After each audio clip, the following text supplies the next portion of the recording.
join me, Richard Dawkins and Lawrence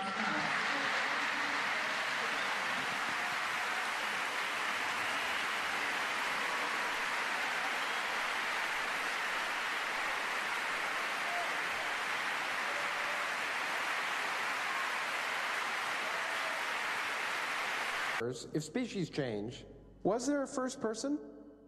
At first sight, it seems obvious that there has to have been a first person, and there has to have been a first rabbit and a first rhinoceros and things. After all, people are people, aren't they? And their ancestors were not people. If you go back sufficiently far, your ancestor was a fish.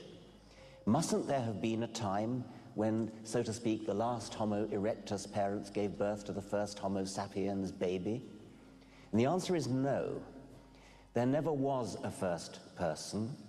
There never was a first rabbit or first rhinoceros, because every organism ever born belonged to the same species as its parents. And yet, because it was so gradual and because it was so slow, not only was our 200 million great-grandparent a fish, but if you go back further still, they were worms and so on.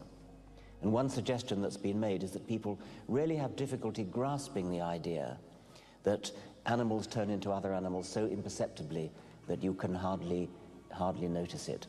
It's not actually that paradoxical. It all happened very, very gradually. And you could think of parallels like the fact that you can't see the hour hand on your watch moving.